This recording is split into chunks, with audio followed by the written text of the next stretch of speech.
Sally, I think you're on to open the evening. Okay. Sally wrote the foreword to the book. I wrote the foreword to the book, and was really honored and pleased to be asked, because Connie and Andrew have done brilliant navigation, linking quantum science, what I call original knowledge of indigenous and the ancients, and current events, and how this all integrates into the reality, the collective reality that we have subscribed to by consensus. Connie and I have known each other for 20 years. 20 years.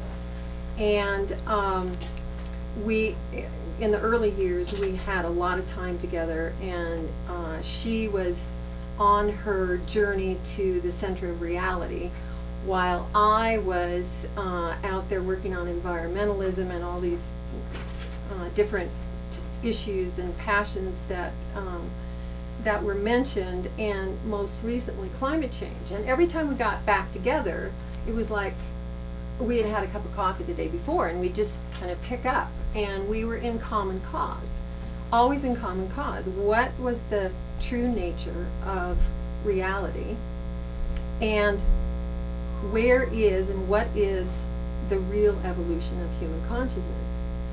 And year after year, I would ask Connie, and then of course Andrew, I would keep asking, okay, how do we apply this to real life? I mean, is this an esoteric exercise, an intellectual exercise? How do we really apply this to real life? Where does the rubber hit the road? And the reason I was asking that is because in my work, I have been down in the trenches in citizen activism, and I have been at the highest levels in the halls of power. So there's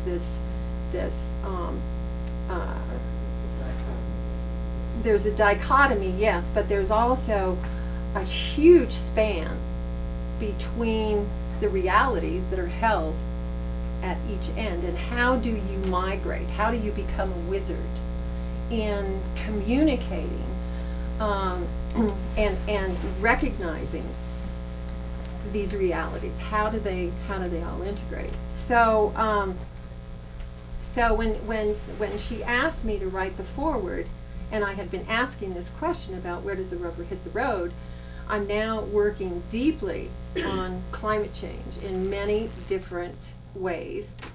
And I thought, okay, so climate change is an invitation, actually, for humanity to collaborate at a very high level in order to sustain this planet as a living planet. That is where we are now. The question that I had been asking for a long time was, why? What's the root cause, particularly now, when we have scientific evidence, we have extreme weather events, frequent weather events all around the world. We have food scarcity becoming more and more acute because of droughts and floods.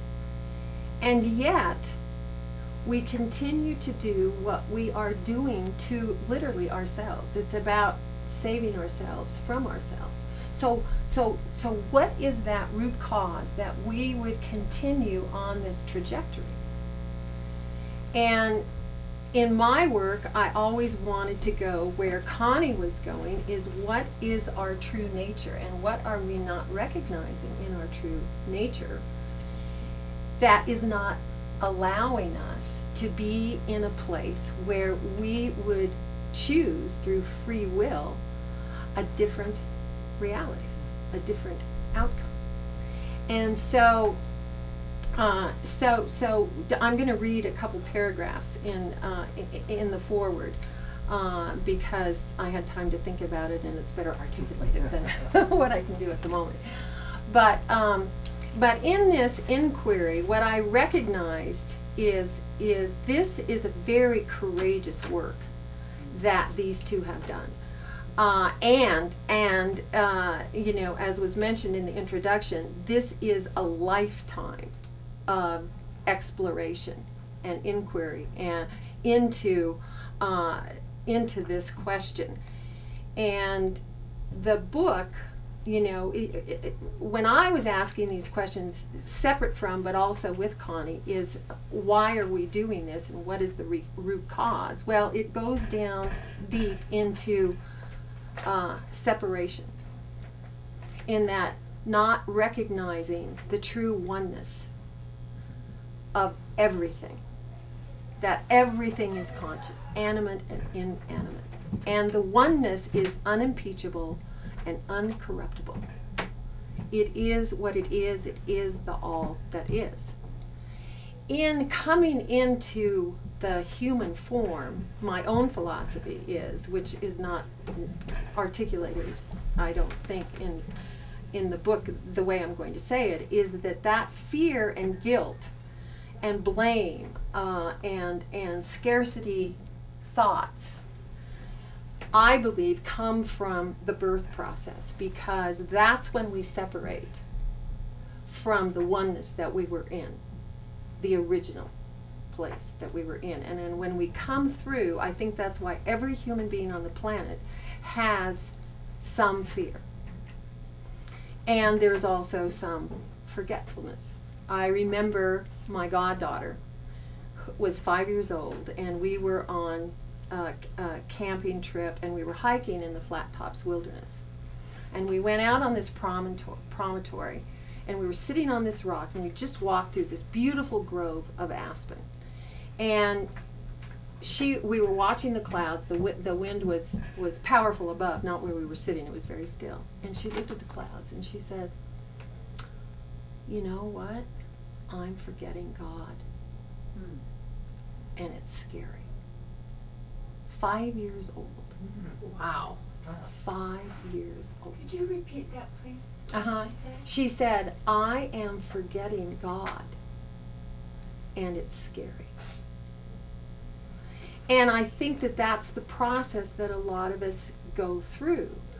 And so our assumptions, which is where Connie and Andrew take us in this book, are assumptions which underpin our belief systems, which manifest in our behavior, in our choices, in our politics, in, you know, our relationships, in our family, in everything. If the assumptions are based on that fear and guilt and scarcity, then our thoughts, conscious or unconscious, are going to manifest that what's in the interior of our conscious in the exterior. And so we manifest what the world is at this moment. And we have chosen, now this is a juxtaposition, and I don't want to take too much more time here. No, it's fine. Yeah, we have chosen on mostly an unconscious level. One of the teachers that I follow in India says there are two states. There are only two states. One is suffering, not suffering. The other one is awareness, not aware. That's it. She says, that's it. So, if we're not aware of these assumptions that are based on what I was describing, then they are erroneous, and they create a reality that reflects that. Where Connie and Andrew take us in this book is that if we base our assumptions, if we shift our assumptions, which are the basis for the belief systems and behavior and, you know, everything else, then we shift what manifests. We shift our choices. We shift the reality. If Buckminster Fuller, whom I had an opportunity to work with, and I know most of you know who he was, he would say, in shifting a paradigm, you don't try to fix the existing paradigm. You make the existing paradigm obsolete. So in reading these 10 assumptions that we have been operating from, and the 10 new assumptions that have been put forward by the authors, you can see very clearly, and they very gently offer this. It's not like lecturing, it's not like beating you over the head with it. They very gently offer this and then show you how that can actually manifest. Climate change is I think, our pivotal choice point on the planet at this moment in time. It's our clarion call to the evolution of our consciousness.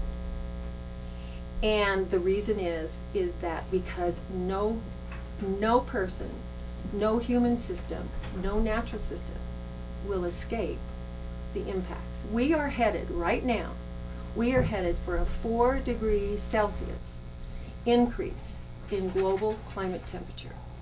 That is 7.2 degrees Fahrenheit. So look at it this way. If you had a child and a doctor said, you know, your child's headed for 7.2 degrees rise in temperature, what would you do? You would find out, how do you prevent that? And was there something that you could have done as a preventive measure? So what we can do in, you know, we all talk about shifting a paradigm, but how many handbooks are there out there on how you really shift a paradigm? You know, Bucky Fuller's about the only other one, but he didn't get into the 1, 2, 3s. These guys get into the 1, 2, 3s, up to 10. So it's very exciting. So I would encourage you to buy this book. They talk about the trust frequency, which is a higher frequency, a higher consciousness, and we need that higher collaboration on the planet, which climate change is inviting. And I think that we are on the edge of actually the greatest story ever told. And that is humanity actually leaping in consciousness and saving ourselves and recognizing the planet as a sentient being along with us, that we were all one, and that we are at the moment of choice and free will. So I want to read just one paragraph from the introduction that I wrote to just conclude here.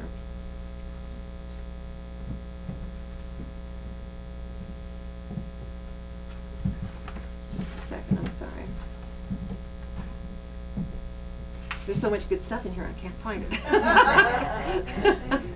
This is good. Okay, so I was talking about where does the rubber hit the road, and as I went through this process myself about root cause, we have put extraordinary effort into protecting the environment, raising awareness, moving into a new economy, which is a sustainability-based economy, trying to move in that direction, and we've actually lost ground overall. So in asking that question, so when climate change came on the scene, that really complicated things, and so there's a big if. We still have time to avert the worst impacts. If, and this is a big if. An even more formidable question is, why are we continuing to doing to ourselves and our children, now that we know what we are doing and understand the consequences of our action? If the capital if means doing all the things we are now striving towards, limiting emissions, getting international treaties in place, push for aggressive political and economic solutions, and much more. But that is not enough. At the end of the day, These measures will not accomplish what is needed. What is essentially saving, we are essentially trying to save ourselves from ourselves and keep our one and only home planet livable. So I introduce these two. Connie has been, as I said, on her journey to reality. She has spent a great deal of time in Native American and indigenous cultures and learning about their perspective and actually living a lot of their perspective, and has written a great deal, has a lot of articulations around that. She met Andrew, her life partner, at the Omega Institute, and what he brought to her inquiries was quantum science, a deep knowledge of a worldwide perspective, if you will, of many religions around the world, and a deep, decades-long spiritual practice. So when they met and combined efforts, it was mercurial. And over the last many years, this is what has been produced by their union. So, Connie and Andrew.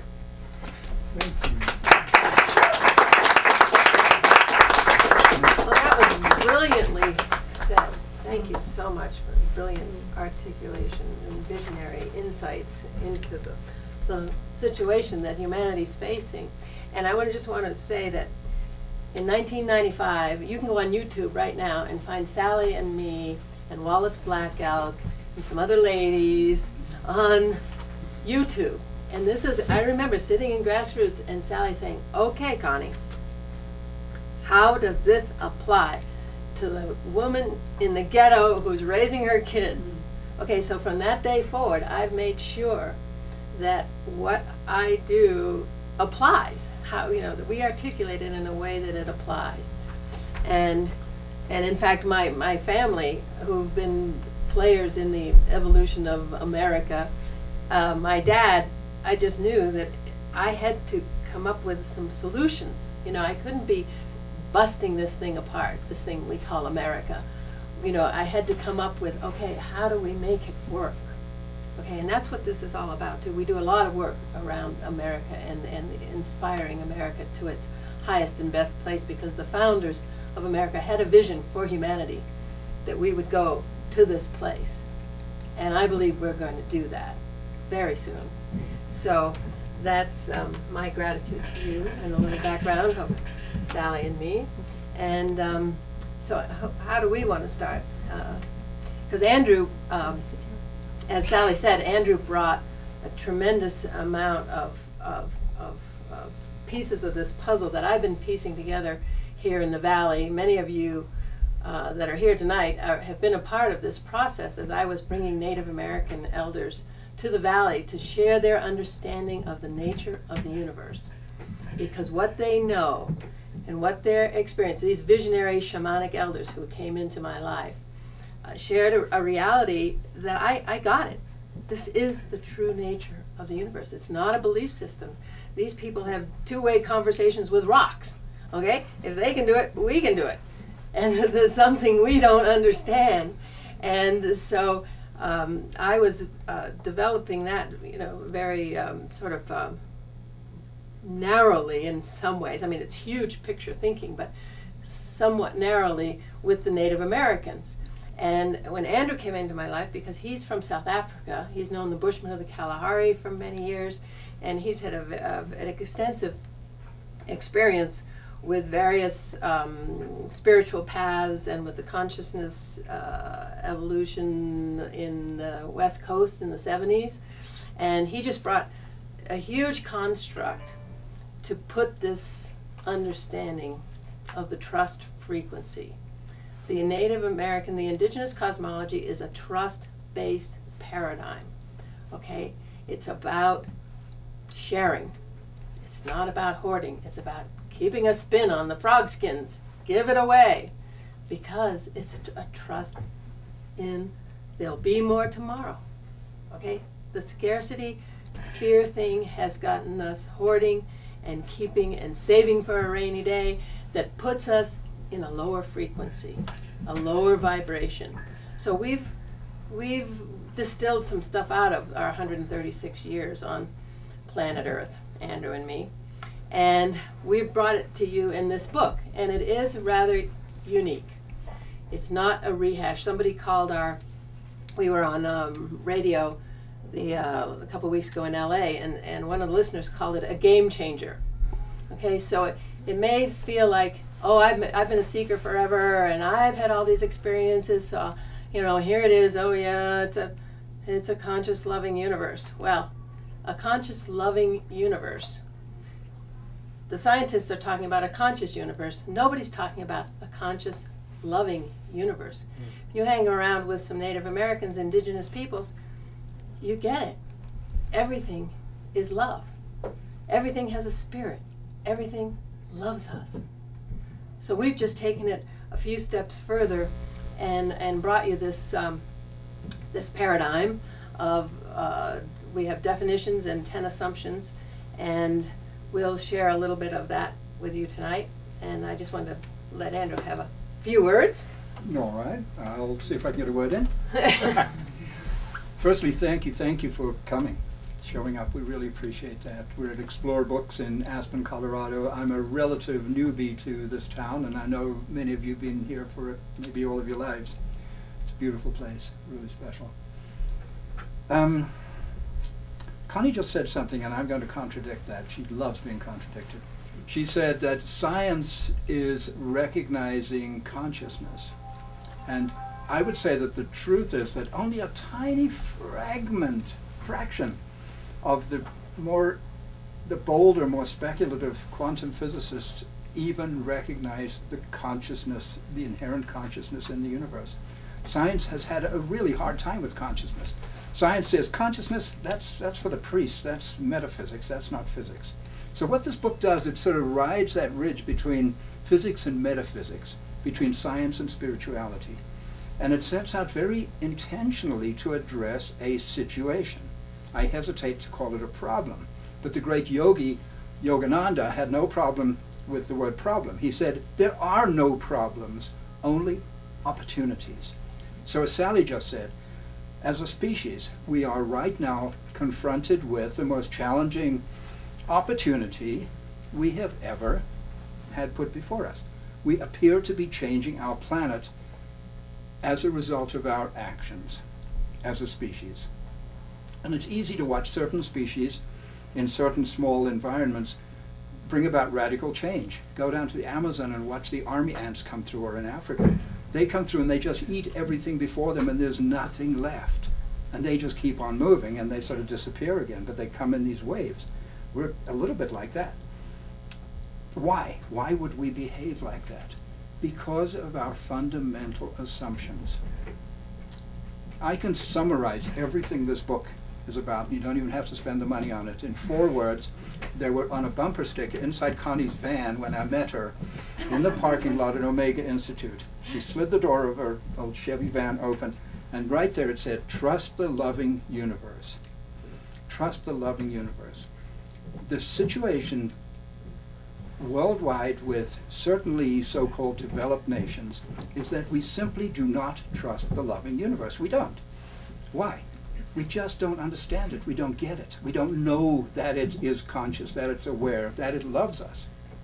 We have all these religions saying God is love, and then behaving the way these religious people tend to behave. It's a very challenging species we are. But we are at the very beginning of a major awakening. We have the potential to become something entirely different. Okay, a different species. Like, how about Homo sapiens? Wow. Anybody not know what sapiens means? It means wise. Okay? Can we actually become the wise ones as a species, so that anyone else watching from out there goes, wow, those guys are cool, as opposed to, let me out of here. So,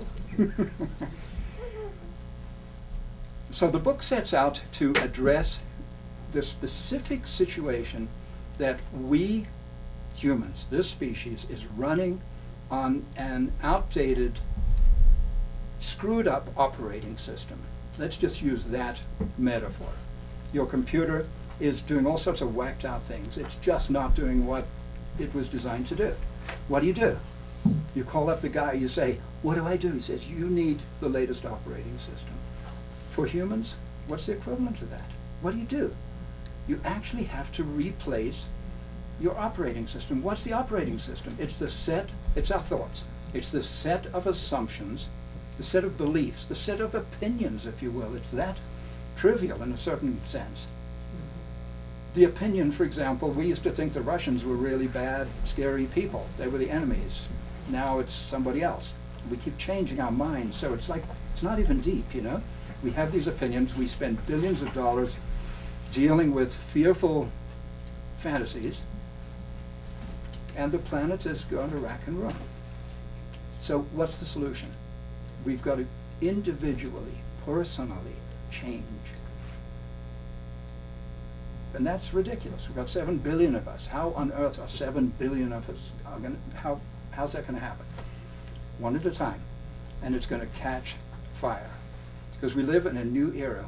We, as a species, are in a brand new place for maybe the last 20 or 25 years. We have a whole new thing called the internet, for example. What has happened with human consciousness?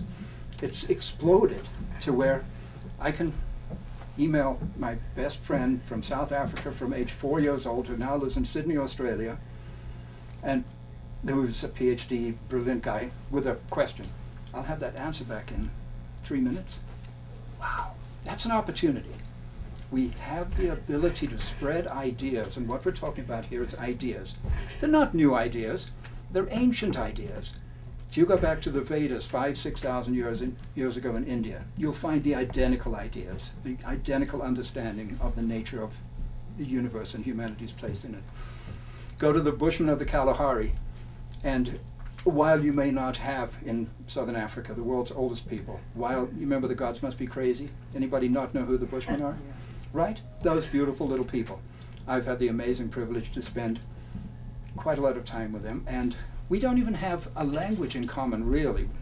I speak really bad Afrikaans, and they speak really bad Afrikaans, because their Afrikaans comes from, that's the latest Western language on the planet. It's like 200 years old. It came out of Dutch, and it's mixed with a lot of other things.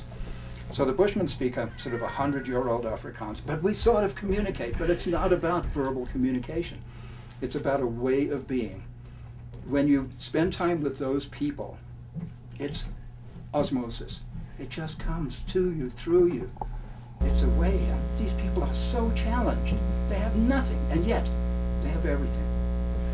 They have everything you really need. All you have is a loincloth, and a little bow with a little gourd, and that doubles as your musical instrument, and to go out and get your dinner. It's amazing. Those people have lived on this planet for several 100,000 years.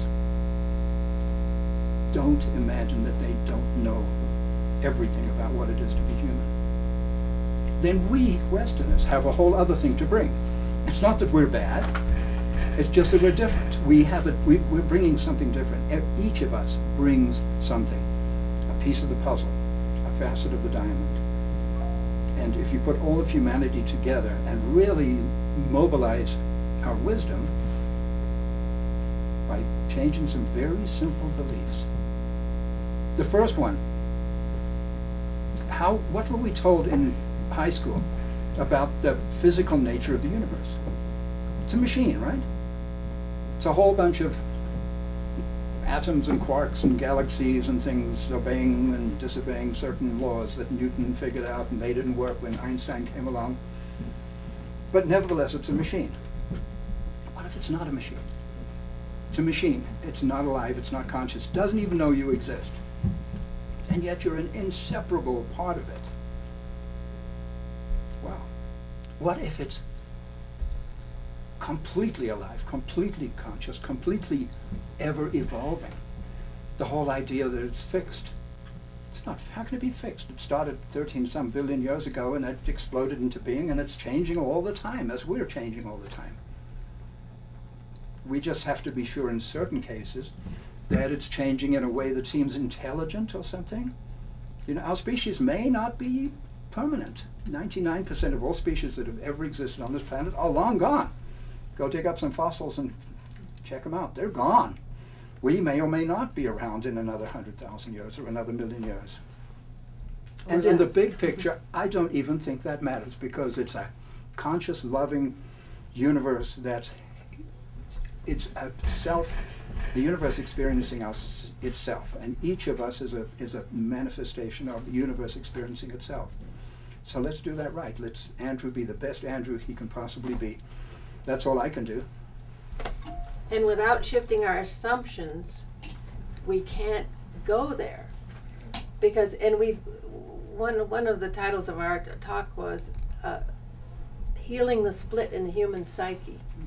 Okay, so this is a complementary concept to what we're talking about here.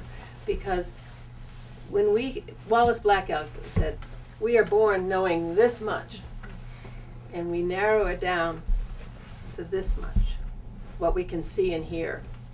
So Sally feels we came through the birth canal and picked up that fear.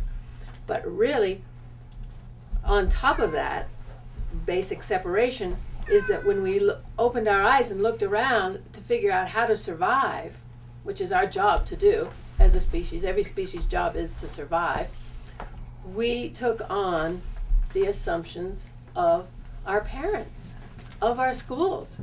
We want to be a good boy and girl, we want to succeed, we want to support our children, this is key.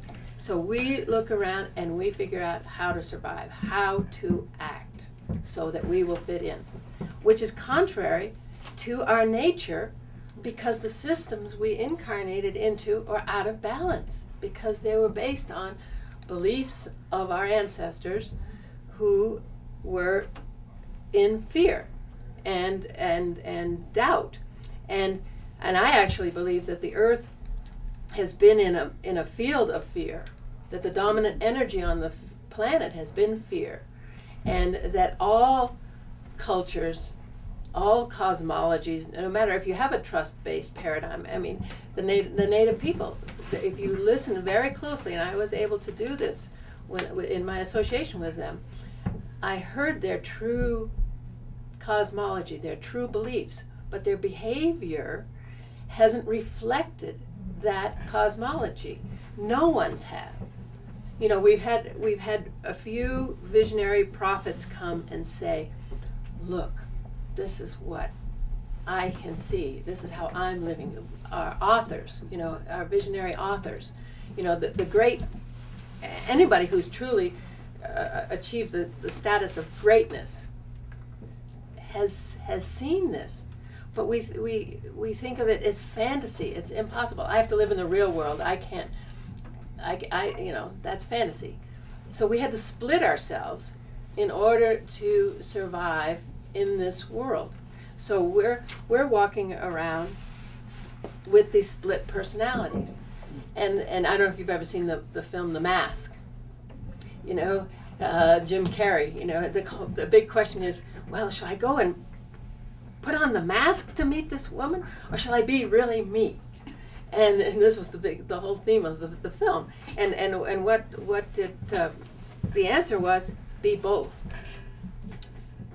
Because and people now, you know, they're trying to say, put your ego away. The ego's bad, you know, and become your higher self. Well, the ego is us, is our personality, is everything we've inherited and brought along through our ancestors, and it's our uniqueness. So take our ego and take it to our heart, take it to trust a conscious, loving universe, to trust our own inner knowing, and act from that place. So that's what I believe this whole experiment in human development has been about, to bring us to the place where we actually choose, out of free will, to bring heaven on earth, to come from our hearts and listen to our hearts and step out. And we're giving tools in this book. We're giving tools to do that, because we're giving you a construct of the nature of the universe and our place in it. that each of us incarnated, when we incarnated, we came with a gift. And this is basic to the Native philosophy. We came with a gift. So when they raise a child, they look for, what's that child? What is that gift of that child? We're not going to impose a gift on that child. We're going to see what that child brought. And also that everything has a purpose. That's essential in the Native way of knowing. So if everything has a purpose, if there's only love, which we're proposing that there's only love, then, and each of us came with a gift, then each of us, and also the other part of it is that we each came on our soul's journey to wholeness. We came to grow on this journey to wholeness. So if there's only love, everything has a purpose, we each came with a gift, then these loving energies are here to support us in bringing that gift. It's counting on us. And I believe that the loving energies on the planet are just cooperating with us so that we will get to this place and open our hearts, because the love in the human heart is going to transform all of creation. So these conscious loving energies, everything is just showing up to give us what we think is real in this belief system so that we can see through it and see that it doesn't work and see that it doesn't fit us and our true nature. So these loving energies organize themselves to make it look like things are going to hell in a handbasket, to make it look like all these species are going extinct, to make it look like the Celsius is doing whatever it's doing, the degrees are, the degrees are rising, so that we will choose something else. I personally feel that we're in a bubble, an illusory bubble, where these energies are creating this reality to match what we think. And all we have to do is change our minds. As Sally has very courageously stepped forward in this arena of climate change and environmentalism to say, guess what, kids? The only way out is up. That's it. So it's very exciting for us to have her, because she's boots on the ground. She's been working this for decades, taking senators down the rivers so that they'll access their hearts.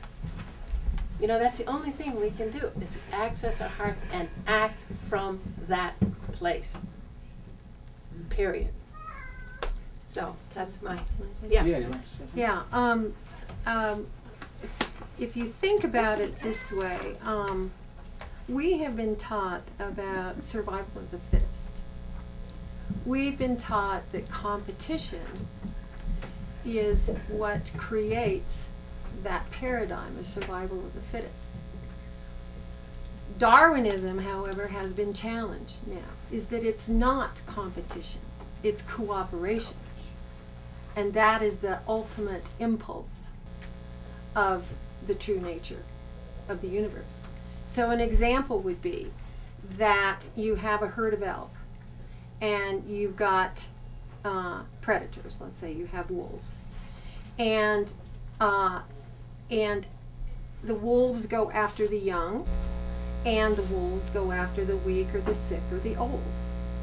So it looks like the competition to survive, or the survival of the fittest, are those that are in the best shape. But actually, the circle of taking and giving is actually cooperation. The wolves are taking the young because often there are too many, and they're taking the old and sick, and they need to go, and there's a perfect balance there between prey and predator. So we have believed in competition That is the free market. That is capitalism, which on one level works, but at the consciousness level, at the heart level, it's no longer serving us. It's cooperation. And this is one of the reasons why the invitation of climate change to collaborate at this higher level and around the globe, one brain, one heart, the intuitive and the intellectual knowledge like this. The intuitive is the internal guidance system, and that's what I call the original knowledge that we all have at all moments in time, but it's overburdened with coming into this reality, being separated, and then education and all the rest of it. Wallace Black Elk, whom we both had a phenomenal opportunity to be with, his grandparents hid him from the BIA when they were taking children, Native American children, and putting them in schools, making them speak English, taking them away from their native tongue, their rituals, their ceremonies, etc. And his grandparents hid him. He had no schooling. He was amazing. He could talk about quantum physics. He had access to all information that is accessible to all of us at all moments in time, except for these other things. Think about free will and choice. Humanity, as a friend of mine says, created the nuclear bomb and the Mona Lisa. The split psyche, healing the split psyche. And knowing that in our choices, it's not about denial. It's about liberation. It's about freedom. To really know our true nature and act from that place, which is the heart and the head. So in my work, in the work that I've been doing the last 3 decades, I've always tried to bring that into whatever I was doing. And I'll just share a quick story with you which underscores everything that's been said here tonight. There was a survey of 2,000 CEOs of major environmental organizations, of which I was one of the, what do you call them, surveyees. And there were 20 questions. And the first one was, how many hours do you spend fundraising? How many hours do you spend in administration? How do you manage your staff? Blah, blah, blah, blah. Number 19, do you work from anger or do you work from love? And I told this foundation that was doing this work, I said, I don't care, I already know the answers to all the other questions. I want the results of 19. Guess what it was? 85% were working from anger. So you wonder why, when you talk about the energies and the consciousness, that there was a backlash to the environmental movement, which was really, the intent was good, the intention was good, but the heart was confused. Disconnect. So when Connie's talking about, working from love, and can I share another story? Because this was a revelation for me, and this was in, I think it was the mid to late 80s, 1990, something like that. I was in the bush in Kenya, very, very far west on the other side of Lake Victoria. Nobody except some Maasai and a couple of other tribes, and there were 3 men and myself, and we were in 2 Land Rovers, and these 2 other guys went off in this one direction, and this fellow and I were going in this other direction, and we couldn't really, the Land Rover is noisy, and you can't really hear things, and we were on this really awful little 2-track thing, which is exactly what should be there or not even be there at all. And we come around these trees and this kind of oasis place with bushes and a lot of forage, onto literally a family of elephants that had been massacred. And it took me a decade before I could tell this story without weeping. Massacred literally minutes before. And the babies screaming, and the matriarch dead, and some not dead, and the tusk cut off. And I mean, it was beyond anything I've ever witnessed or experienced, and I don't want to ever come across that again.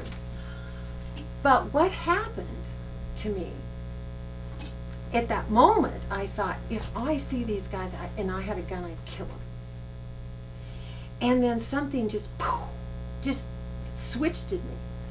And I thought, no, all of a sudden, all this love came out of me for the elephants and their situation, and for the people who were in such a state that they had to do that. And what was not in balance, that had to happen.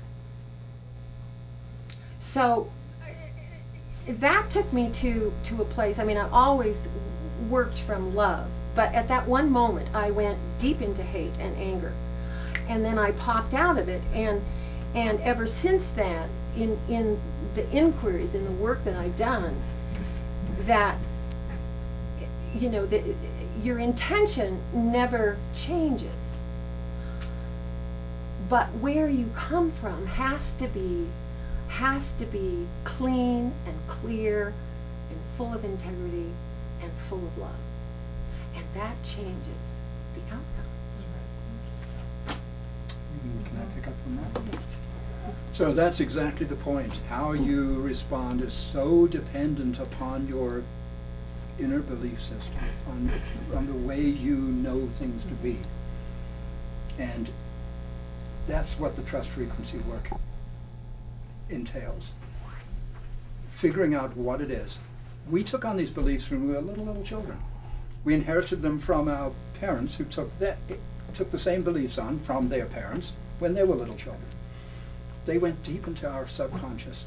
We never examined them. You know, when you were told, you know, I was born in England, Coventry, England, the most destroyed city in England in 1943.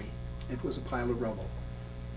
I could have come out of that thinking, just as an example, that Germans are the worst examples of human beings ever. And they did some really nasty stuff to justify that belief. And my dad really had that belief very strongly. He got really mad at me when I bought a VW. I went, wait a minute, Dad, what are you thinking?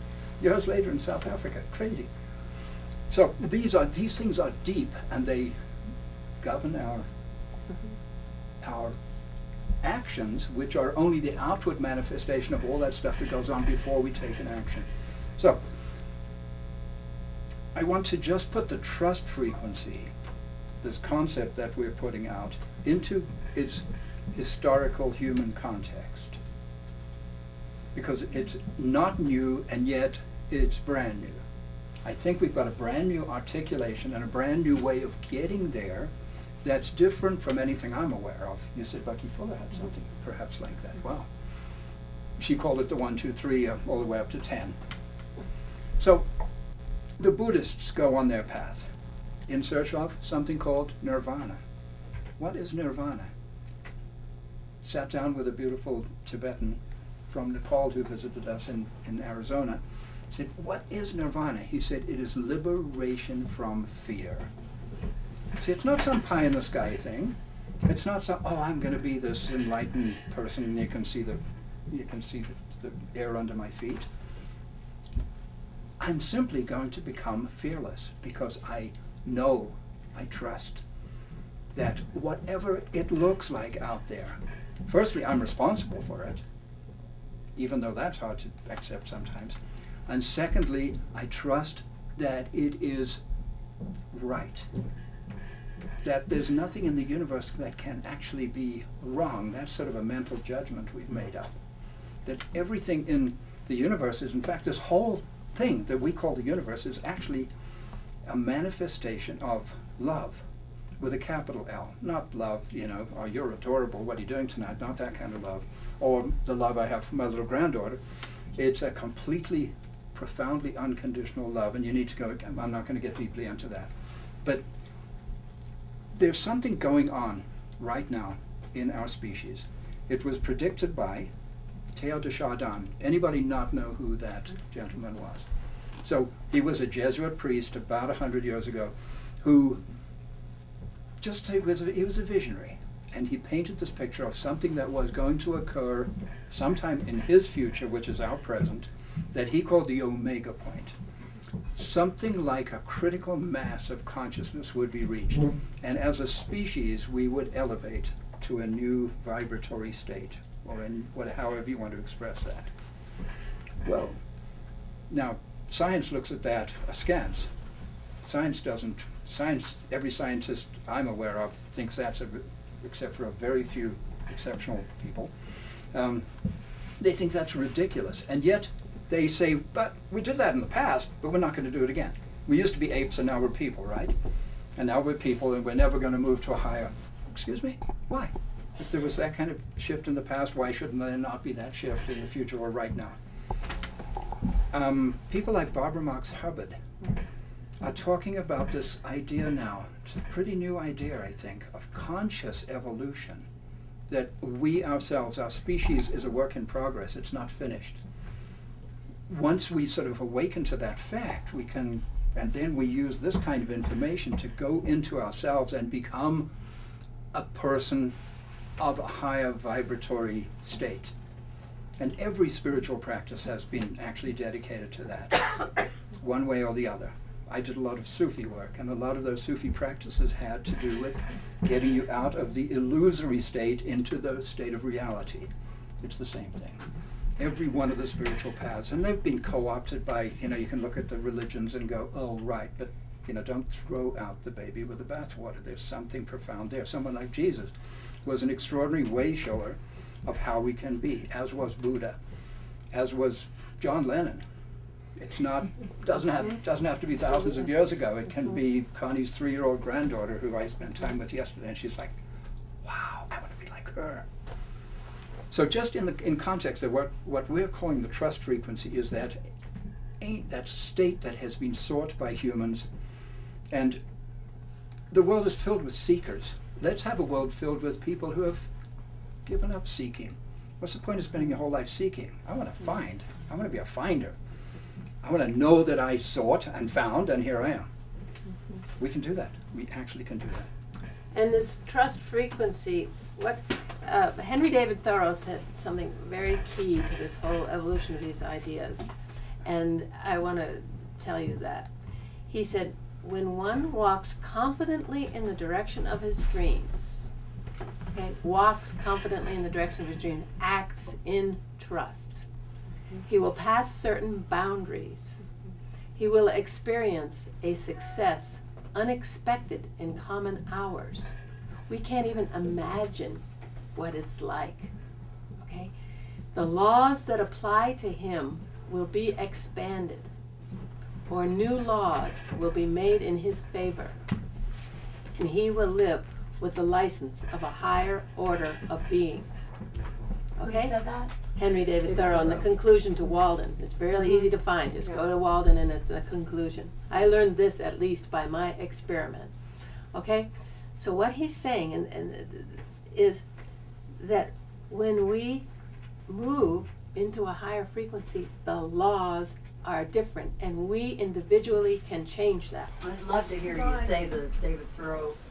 Say it again? Thoreau, yeah. Okay? Yeah. Yeah, say the whole thing without break. Did Yeah. he get that Okay. from It's Jesus? really the Did he get essence that of the from whole- No, he got it from his own His knowing. own, yeah. I learned this, so Henry David Thoreau said, I learned this at least by my experiment at Walden Pond, that if one walks confidently in the direction of his dreams, he will pass a certain boundary. He will experience a success unexpected in common hours. The laws that apply to him will be expanded, or new laws will be made in his favor, and he will live with the license of a higher order of beings. Okay, there's a quote, another quote that's attributed to Goethe that says, and I don't have this one down as thoroughly as I do the thorough one. When one commits, no, but that's just the I know. that's But just that's- the end of it. It's not Yeah. that's not the important part. Yeah, it is. When one commits without the chance of turning back, okay? So you have acted in trust, total trust. Providence moves too, okay? It's not Providence moving, it's us moving to a higher frequency. Providence moves too, and you will experience chance meetings, material assistance that no man could have dreamt would have come his way. Okay? It's the same thing. We can't imagine it. So The Secret took us to a level, the movie, The Secret, the book, took us to a level. We now know we have power. Our minds have power. We can get what we want. We can manipulate the unified field. Okay? But what we're bringing to the table is, why would we do that when the universe wants more for us than we can fathom? We can't even imagine what this loving universe wants for us. Because we're here in this lower frequency. We're conditioned in this lower frequency. And we can't imagine what this higher frequency with the different laws looks like, feels like, is all about. So I would never tell the universe what I want, because I want what the universe wants from me. I want more than I can fathom. So that's a little gift that we're bringing in this book, because everything seems to be stopped at, you know, you can have your dreams, go get them. You know, you can have everything you want. You can have that new Mercedes. You can have whatever you want, okay? But just think of the consequences of it, further enmeshing oneself in this reality. So, and I was going to talk about the 7 A's, but do you want to? I'd like to do a quick Maybe we time should- check. How are we doing time? Maybe we should stop. Let you guys talk. We definitely want to have some. We're open till 9 o'clock. I know, we definitely want to have some Q&A time. Well, Yeah. I think it is flowing beautifully, so if you have more to say, you should we'd do love the to hear 7 from you A's. if you're We'll do the ready. 7 A's and Because then. what on Just to let earth you is know, the we got 7 treats, A's? I too, mean, if you're really. starting to get weak and tired. Yeah, we have some food and wine. Yeah. So we'll do the 7 A's, and then we'd love to have you guys contribute anything that. I want to hear the 7 A's. Okay. Let From me- your let- Just read them perspective. though, rather than Yeah. paraphrasing, because then we can have some discussion. Yeah, may I just introduce the, okay, so this is good. Earlier on I said that science has had a really difficult time with consciousness. Science has thought that consciousness is the realm of metaphysics, of the religions and so on. Go talk to the priests, go talk to the ministers if you want to know anything about consciousness. However, science is now really addressing consciousness. There's a whole new science called Noetic Science, the Institute of Noetic Sciences, the science of consciousness. Extraordinary work is being done right now, and it's still controversial. It's out there. So we really wanted to address consciousness in this book. But what is consciousness? We went to a conference in LA with about 900 people and significant thinkers up there on the stage, and someone in the audience said, "Excuse me, can you define consciousness?" And they couldn't. They did not come up with a coherent answer to that question of what is consciousness. So, go to your dictionary and look for the word consciousness. It's there, and it says awareness. And if you were looking at a pretty cool dictionary, it might say self-reflective awareness. So consciousness is something that's capable of being aware of itself. And I'm like, okay, that's part of it, but it's one part of it. Note, it begins with the letter A. So we're talking about the 7 A's. So the first A is awareness. Without awareness, you can't have consciousness. But there are 6 other aspects or elements of consciousness. And this is what we're proposing, and so that consciousness actually consists of these 7 letters that coincidentally all begin with the letter A. And these 7 A's determine our frequency, and therefore our reality. And those 7 A's are awareness, assumption, attitude, attention, alignment, action, and allowing. Okay, so Jean requested that we do it just straight, 7 A's without discussing and describing and commenting. So we'll do it one more time. And I've added a accepting. Okay. Awareness, attention, attitude, alignment, action, allowing. Allowing being the last one. All right, and I missed one. You did. Huh? Assumption. Assumption, the first one. Yeah. Anyway. So can you see how each of those, like our assumptions determine, we can be aware of something, but what we say, for example, what we think of that, something we're aware of, depends on our assumptions about that thing. What are we going to do about it? Our actions depend on our attitudes and our assumptions, and you see how they all sort of build, and some of them are sort of passive. I'm observing a situation. Some of them are active. I'm making decisions about that situation, for example. So our consciousness adds up to all of those things, the 6 of them, and then finally stepping back and trusting, because the last one is allowing the universe to do its part. Because while, and that, the way I said that sounds like I think the universe is something outside of myself that then is going to do something. Actually, one of the assumptions is that there is no separation. The whole idea of us all in these separate bodies, on some level, there's no such thing. There's this amazing illusion that is somehow being created, and here we are, these bodies in a room sitting here. Wow. But Yeah. So, we'd love to get out some little food and some wine, and we could gather around and have a chat. And people could contribute what they, because I know we just happen to have this vision and articulation, but each of you has a piece of this puzzle. would it make sense just before that to have a very few questions? If anybody has a really well-articulated question that you might ask? Do I hear? Yeah, let's have a chat before we break focus. Right. On the 7 A's of consciousness, which is, I think, a brilliant articulation of some fundamental principles that have, I think, what I would call free choice associated with them. And so, I'm curious about, in the writing of the book, in the experience of the 3 of you, throughout all the travels of your lives thus far, how you have come to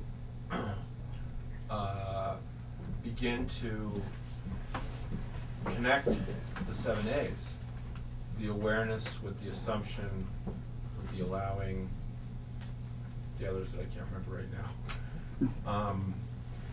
But how do you, how do you wrote the book? How do you connect those into a cohesive, unit that then brings us to, I guess, trust frequency based in love? Yeah, there's actually a short chapter in the book on this specific subject, because it really seemed to be something that needed to be dealt with, to be understood, because it's helpful. So it's really an analytical thing to break the unified idea of consciousness down into its elements, and they turned out to be 7. Jean just said there's another one, acceptance. Okay, so there are many aspects of consciousness. There are probably 100 of them or something. But I'll tell you what pulls them all together is action. Okay? Because if we don't act from this place, it doesn't do anything. It doesn't shift our frequency. It's actually a physical frequency. Your body has to be in the place where the magic can happen. If your body's someplace out of fear, in a job out of fear, and this, that, and other thing out of fear, you're negating your inner knowing and doing this anyway, because you should do it or whatever, and you're not over here where somebody wants to offer you the job you couldn't even imagine you wanted. Oh well. We have the free will to create the yuckiest reality we choose. We also have the free will to have more than we can fathom.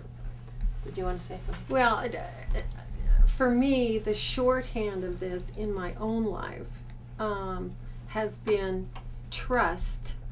Didn't think about it in the 7 A's, didn't act out of it in the 7 A's.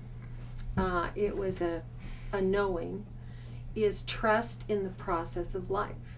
And life is consciousness. And that was my mantra. And I've been there since a very young girl. Why and how, I cannot tell you. But it was just trust in the process of life. Even though things come to you that are extremely painful and extremely difficult for your emotional body and your mental body and even your spiritual body sometimes to get a handle on. But then if you settle into, I trust the process of life, then it starts to shift. And what Thoreau said, I have witnessed in my own life. Abundance, amazing people, amazing opportunities. It's unbelievable. Unbelievable. I have been so blessed. And I believe that that's because of walking in, I trust in the process of life. And that's it. And you can summarize that with those 4 words I said earlier: trust the loving universe. And trust in life, it's the same thing. Life, Same thing. there's no, there can be That no there's- distinct. right. Yeah. As a quick follow-up to what Sally just said. So, we have a comment maybe from the 3 of you, starting with Sally. What is the process of life? The process of life is, let me think about this for a minute for a clear articulation, that whatever happens to me, whatever comes my way, if I lose a leg, if I lose an eye, if I lose a partner, if whatever comes to me is within consciousness experiencing itself. And I trust that because behind the thoughts, behind the 7 A's, what is before thought? It's love. So in trusting in that, no matter what comes your way, you actually, after you go through the painful process or whatever it is, you come back to love. There's no other place to go. There is only love. There is no other place to go. You know, that you can objectify, your mind can objectify, and you can create all these other things, but there really is no other place to go but love. And what we're saying in the book is there is only love. And why we don't understand, why we see certain things as not love, it's because we don't understand the nature of that love. Okay? It's unconditional love, which means its nature is that it must give you everything you ask for. It loves you so much. You are so desperately loved. We're each so desperately loved by this conscious creation that we're given everything we ask for. And we believe, we're proposing that these 7 A's are our requests to the universe. And they're actually also determine our vibration, determine which frequency we're inhabiting and what rules apply to us and what our reality is. So it's a, sort of a double way of expressing it. I noticed that being older, I seem to be aware of things just popping up. You know, I might have, well, I don't know if I necessarily thought of something, but I might be thinking of like detoxing or something like that. I was at the library and here was this book on the counter. Beautiful. It said clean, you know, and I thought, well, I wonder what's in that book, and I kind of thumbed through it, and then I let it go, and then the next thing that happened, Dr. Oz had the guy on that did the book, and so I thought, well, I think this is a message. There you go. There you go. The I trusting the never process. Yeah, I Chip. never would have thought that before. But That's now your story. that's happening more often. Beautiful. Beautiful. And that's because, Synchronicity. yeah, because I believe the earth is moved into a field of love. Okay? So this dominant energy that was fear that affected everyone, absolutely everyone, and determined our behavior. The earth, I believe it at the harmonic convergence, it moved into this field. It started moving into this field. So the dominant energy has shifted and is love and these synchronicities. And so as we start to feel this, we start, whoa. And our heart starts to open, our armored heart, because it wasn't safe. So our heart was armored. And even now, I feel like when we present this stuff, people say, no, my heart's safe. Don't talk to me about this. I've been screaming this stuff from the rooftops for 20 years. Don't talk to me. They cross the street when they see me coming. They wave from the other side. They say, "Hey, Connie, love ya." Ciao. But our hearts are safe. They're barricaded. But now, as this energy starts to show these synchronicities, and the toast starts landing butter side up instead of butter side down. You know, Murphy's Law. But also understand that in this time of cleansing, the Hopis call it the great purification. Okay, in this time of cleansing, we are being cleansed if we give permission, because it's all free will. And the fact that you're here, you know, you're giving permission for something else. It's not an easy ride. Getting cleansed of cellular fear. Okay, so we're not promising you a rose garden, because it's a wild ride, and probably most of you in this room have been on a wild ride. A thorny rose garden. A thorny rose garden, because we are asking to be cleansed, to walk into this higher frequency. We have to get rid of all that cellular memory of fear. So the process for the final, because there's three of us, and you asked actually for three answers. Right. So the process of life, from my perspective, is a remembering, putting back the parts, reconstructing it, remembering, is about coming to awareness. It's about letting go of the fearful beliefs that we were taught as little people.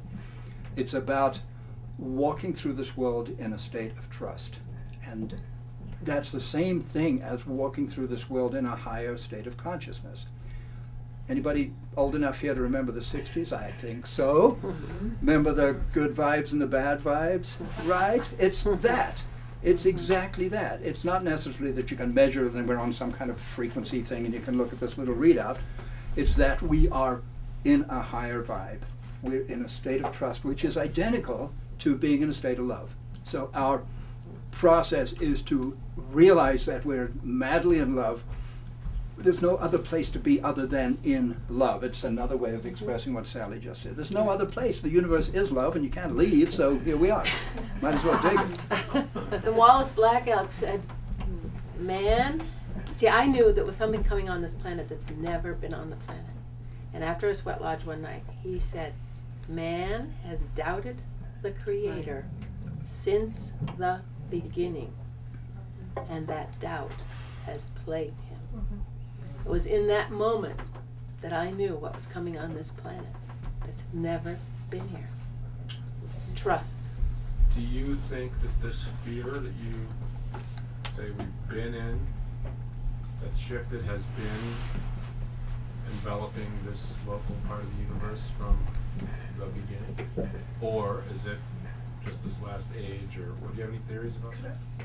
Well, since he said since the beginning, and I think he could see the beginning, you know, I don't know, that's my own theory. We could spend a week-long seminar talking about that very thing. I know, it's just so interesting. Sounds like Grandfather said, that kind of indicates to me that it's been that way up until now. Yeah, Mhm. that's Right, what I right. think. Yeah, as long as we, change it. as long as we can remember.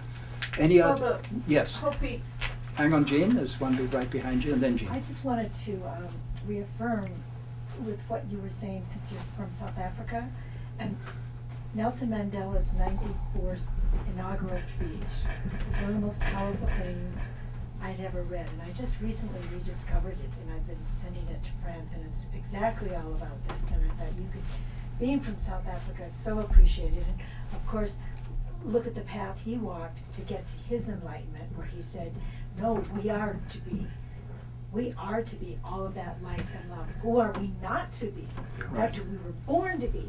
And if we deny it because of small minds around you inhibiting the light that you're supposed to shine, he said, then you're inhibiting the whole thing. You have to be that. And it was just, you know, Right. I just had Yeah. to mention We that end the because book. it's- We end the book with that very statement. That very last statement in the book, See? and it's actually a restatement of something Marion Williamson said. Yes. Right. It's actually Marion Williamson, and then Mandela used it, and Made it famous. now we've used it, and that's actually encapsulates again. You can open this book anywhere, and it will hit you right in the heart. The other thing I wanted to mention is I also live in New York near the Connecticut border, near Newtown, Sandy Hook, and I was part of that.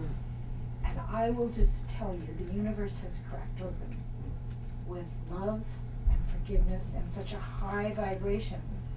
There's people coming from all over the world that are just attracted to that level of love and forgiveness that went out from those parents and that whole community when they lost those beautiful little angels.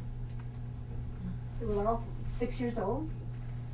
And it's just wonderful because they're bringing in some of the teachings of Barbara Marx. I'm just, all of these energies from everywhere are coming, and it's beautiful to watch it develop and reflect out.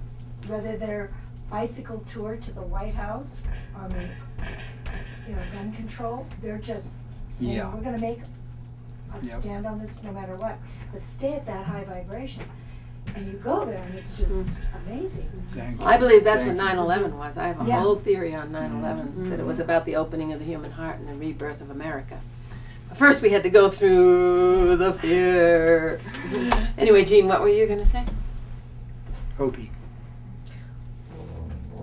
well, it relates to a lot of what has been commented on, the separation concept.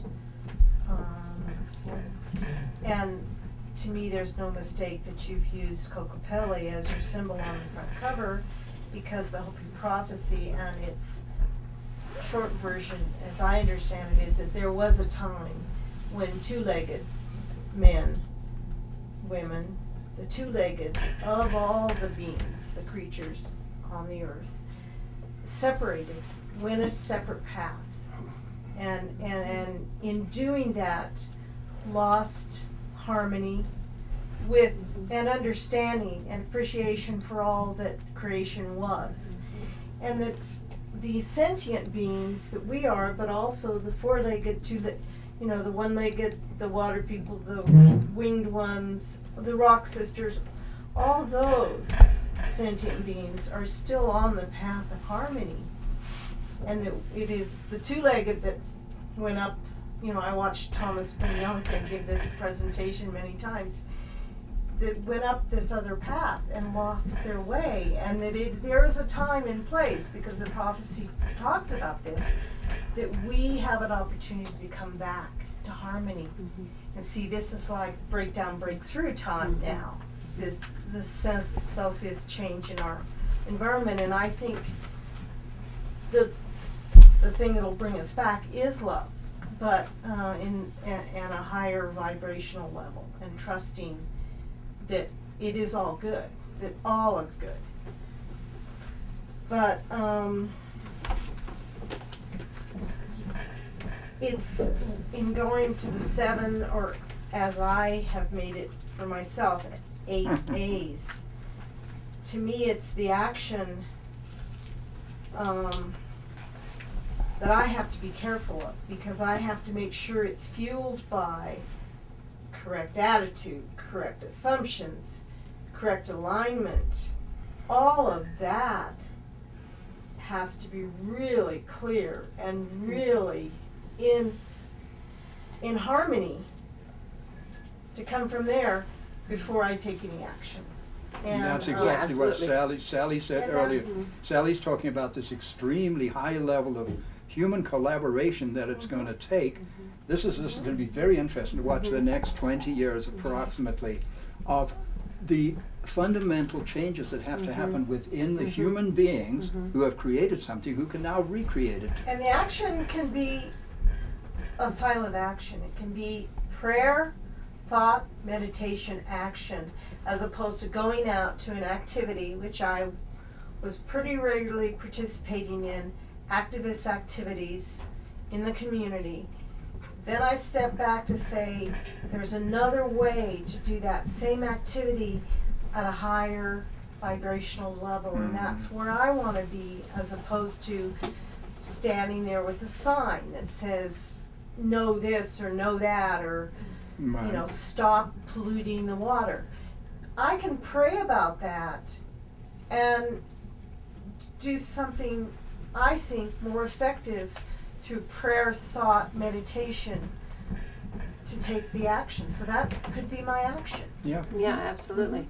And just raising the consciousness, like what's his name, Buckminster Fuller said, changing Right. what is Right. isn't going to do it, because it's in this frequency. The Yeah. laws Right. in this frequency are immutable in this frequency, but only here. We go to a higher frequency, the whole ball game changes. And I still get caught up as a human in this small-minded, small self, egotistical state, wanting to control the outcome of things and jump into anger, reaction and anger, frustration. I have to soon forgive myself for that, accept that of myself, and say, okay, I'm allowing the loving universe to support me, and I'm going to go to these other thoughts. I'm going to go to this other place. But it's it's conscious all the time. It's a conscious process of reminding myself. Well, it's also that split, you know, because we've been trained this, and if you want to show up here and be successful and be loved and be a good girl and be a good boy and all that, you know, if you started to listen to this beat, you walk to the beat of a different drummer. Wow. And not easy. it's not easy. No. And it's all about the difference between fear and trust. Yeah. So all of the, you know, all of these things that we respond in anger because there's something still in there. We're not fully cleansed. You wouldn't Well, it's expect cellular, the I Dalai will tell Lama you. to It is, respond it in is. anger to the same thing. It just Part of that same purification there's a different process. way. Yeah. I mean, we have to detoxify not just our body, our mind, our spirit, And ourselves. but it's amazing. collectively then if we're doing that on an individual level, we're really doing it for the Mother Earth. Yeah. Because Well, for all of that's creation where is- we join the harmony It affects, path again. it affects all of creation. But each of us has to make the free will decision to do that ourselves. Right. I can't tell you to do it. You can't tell me to do it. We can't point to them out there and tell them to do it. It's me. I'm responsible. But that is, to me, so profound, and I don't know that people that I've talked with understand that by doing that for myself, I'm doing it for everyone. I'm making those choices to make those changes, and it has an impact, a huge impact. Yeah. Well, Wallace, we keep quoting Wallace. Because it is all But one. he always said that your thoughts go around the planet. Yeah. You see? I mean, it's fascinating because I hung around this guy for 15 years and I listened and I got it. And in fact, one part of the story that Sally left out was when his family hid him from the BIA, they put him out in the fields, in the grasses. Yeah. And the grasses became his Protected teachers. They were his Okay. teachers. They They were spoke his them. teachers. More than protecting. Teaching. Yeah. Mm. So the rocks and the grasses and everything started to teach And he him. could he could communicate with the animals. When No. Wallace died, who took over in his lineage? Well, 'Cause that's he's a big question. yeah, no, Yeah. his family, his daughter, yeah, he's got some wise daughters, but And it doesn't work like that, though. Yeah. It's not like Yeah. a hand-me-down spiritual path. Yeah, you no, know, it it's can- like you have these. Because I've met some people who said they took over, but they didn't. Yeah. no, He no, he was a unique. he was extraordinary. Yeah, he Did was. you guys go to his funeral? Yeah, I did. Wow. No, I Was it in His- South Dakota? No, it was in Denver. His family actually gifted me with a shawl. Wow. So, I guess we should call it a Let's night. party. But- Let's party, but I want to just tell you one other thing about, because Sally was talking about the cooperation. Okay? All right. A friend of mine who's a Pueblo Indian has a cassette. It's not even on DVD, CD, but it's called Hunter's Heart. And he tells the story of how the native people, in their essence, they don't hunt like this anymore, but in their essence, in their true way, would hold, when it's time for the hunt, when the family's hungry and it's time for the hunt, you do a ceremony, you speak to the elk nation, or the antelope nation, or whoever, that's in your environment, that you need food from. And you ask permission, and you say, my family's hungry, I'm coming out to hunt. And that communicates with the elk nation, who then decides who is going to come home with that hunter. Okay? And then he says, the hunter then becomes the hunted by that animal who has chosen to come home Very cool. with that man and feed his family and use his skin for their drums and the bones for their tools. You know, this is a life-giving process. This isn't dead meat. This is a life-giving cooperative process. And in fact, you don't have to be Native American to do it, because a friend of mine here who was gathered with us with Wallace and everything, she and her husband went out just up here in Colorado and did that. And they were told where that animal was. And they went out, and when she said when her husband shot that animal, she could feel their spirits coming together. And this is a white girl. Okay, this is not the domain of the Native Americans. Okay, this connection. We all can do it. We all have that ability.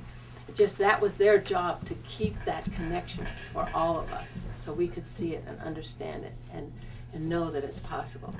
And I just want to add one thing here, is that, you know, Connie was talking about the split psyche. And in our culture particularly, we have been taught that giving and receiving, or taking and receiving, are two different processes. They aren't. It's one continuous circle. We really mess things up Circle. when we think it's better to give than receive, because if there aren't any receivers, how can anybody be giving? How can the abundant universe give to us when we think it's not okay to receive? You have to work hard. Yeah, Did I interrupt you? I'm sorry. No, it's just one example of the split psyche. I mean, we could come up with a whole, but it kind of gives you an example of how that works. Phoenix, did you want to close with something? You look like you have words on your lips. Oh no, I can just. This has been such a stimulating conversation, and you can see I'm sure we could go on for hours. What Unless time you is it? had a little bit more to add, I was just going to bring it to a close unless you had some more.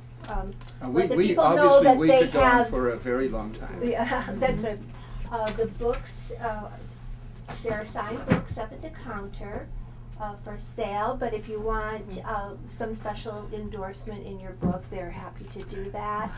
And like I say, there's so much So you can just tell by the conversation and questions that this is stimulated, that there's so much in that book, and I hope that you gift yourself with that. And Also, there's a film, we've done a film called In Search of the Future, What Do the Wise Ones Know? That features these elders that we've known for 20 to 40 years. And Wallace doesn't happen to be in it because he was on his way out when we were doing it. He agreed to be But on the he's on film, and YouTube. then he We've got passed lots of away Wallace that- on that YouTube. year, yeah. But anyway, we include the film with the book. So, oh yes, You get a free copy of the Yeah. movie and the Visit. back of the book. Yeah. so- Yeah. Great. so it's straight from the horse's mouth. Various wise elders, Ralph Abraham, the father of chaos theory, a business futurist, John Ranney out in San Francisco, and the Bushmen of the Kalahari. It opens in the Kalahari with the Bushmen of the Kalahari. So so they're great companion pieces. And you get 2 for 1. Oh, great.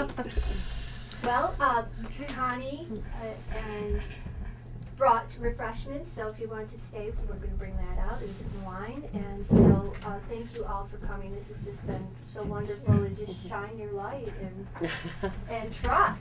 There you Trust are. frequency. So let's give our guests a Thanks for coming, everybody. And thank you, Kimberly, for running the Oh, camera. Yes, thank you, Kimberly. Thank you. Kimberly is. And there's some Phoenix, sparkling thank you for your cider loving as well as support. wine, so And there's not a lot of food, so go lightly. get online, get online. Have a conversation, because I'd love to get more from you guys, and not be sitting up here as, authorities. But we are sharing something. We're not sharing as though we're authorities. We're sharing something we see, something we know that's true for us, and so we're here just to share it so you can. Well, the wisdom's already there. Yeah. It's all there.